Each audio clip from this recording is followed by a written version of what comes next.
Student, आज का जो हमारा टॉपिक है वो है आयनाइजेशन एनर्जी। सबसे पहले हम आयनाइजेशन एनर्जी की डेफिनेशन के बारे में देखेंगे कि आयनाइजेशन एनर्जी होती क्या है। आयनाइजेशन एनर्जी की डेफिनेशन को जानने से पहले हमें ये जानना होगा कि आयन किसको बोलते हैं। आयन में हमारे पास वो स्पीशी है जो अपने ऊपर कोई ना कोई चार्ज रखती है। वो चार्ज नेगेटिव भी हो सकता है और पॉजिटिव भी हो सकता है। Ion is a species which carry any positive or negative charge. वो स्पीशी जो अपने ऊपर पॉजिटिव चार्ज कैरी करती है उसको हम केटाइन बोलते हैं, और वो स्पीशी जो अपने ऊपर नेगेटिव चार्ज कैरी करती है उसको हम एनाइन बोलते हैं। केटाइन पर कौन सा पॉजिटिव चार्ज और एनाइन स्पीशी पर कौन सा चार्ज होता है? नेगेटिव चार्ज होता है। आयनाइजेशन का मतलब क्या है? Formation of ion. इसकी जो मुख्तसर डेफिनेशन है वो ये है कि जो हम एनर्जी जो हमें ज़रूरत होती है for the formation of ion is known as ionization energy. अब हम यहाँ पर देखेंगे कि फॉर्मेशन ऑफ आयन कैसे होती है। यहाँ पर हम एग्जांपल लेते हैं सोडियम की। सोडियम हमारे पास एक एलिमेंट है, उसका जो मास नंबर है वो क्या है? 11 है। और सोडियम एलिमेंट की खासियत है कि केमिकल बॉन्डिंग के दौरान सोडियम जो है वो अपना एक इलेक्ट्रॉन जो है आउटर मोस्ट शेल में से रिमूव करता है, तो उस पर जो है पॉजिटिव चार्ज आ जाता है। अब हम यहाँ पर देखेंगे सोडियम हमारे पास एलिमेंट है, उसकी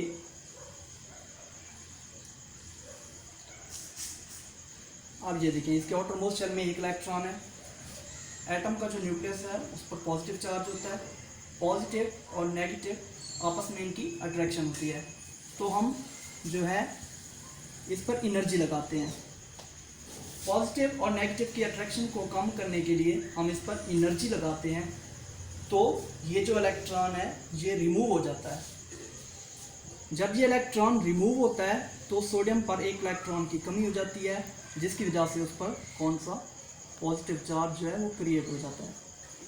अब हम इसकी प्रॉपर डेफिनेशन की तरफ आते हैं आयनाइजेशन एनर्जी की। द एनर्जी रिक्वायर्ड, जो हमने एनर्जी लगाई है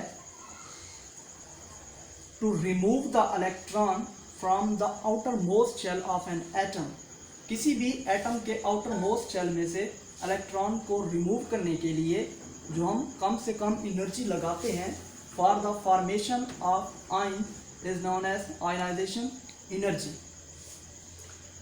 इसके बाद गाइस हम देखते हैं इसकी टाइप्स को, कि जो है first ionization energy, second and third ionization energy.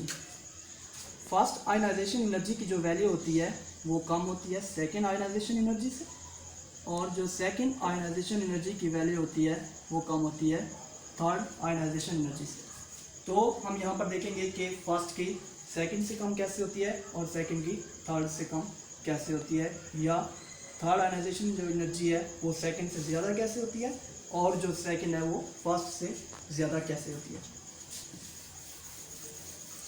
First ionization energy में हम एग्जांपल लेते हैं सोडियम क्लोराइड की, NaCl।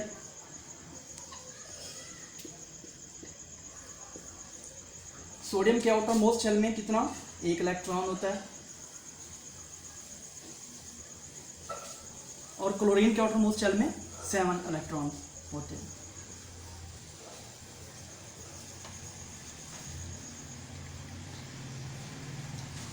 अब इसके पास 7 इलेक्ट्रॉन है और इसके पास 1 इलेक्ट्रॉन है। अब इसमें जो क्लोरीन है वो अपना ऑक्टेट कंप्लीट करने के लिए इसके जो 1 इलेक्ट्रॉन है उसको अपनी तरफ अट्रैक्ट कर लेगा। ठीक है, हम इस पर एनर्जी लगाएंगे, ये वाला इलेक्ट्रॉन जो है इधर शिफ्ट हो जाएगा, इसका ऑक्टेट कंप्लीट हो जाएगा। इसकी जो वैल्यू है वो कितना है हमारे पास? वो फिक्स्ड होती है सोडियम क्लोराइड में 496 किलोजूल पर मोल। अब इस इलेक्ट्रॉन और इस न्यूक्लियस के दरमियान जो अट्रैक्शन है, ठीक है, उसको हमने कम किया है एनर्जी लगाकर। इसकी जो वैल्यू है वो कितना है? 496 किलोजूल पर मोल है। ये फर्स्ट आयनाइजेशन एनर्जी है, कोई हमने एक इलेक्ट्रॉन रिमूव किया है। अब हम सेकंड आयनाइजेशन एनर्जी को देखते हैं। सेकंड आयनाइजेशन एनर्जी में हम एग्जांपल लेते हैं मैग्नीशियम क्लोराइड की, MgCl2।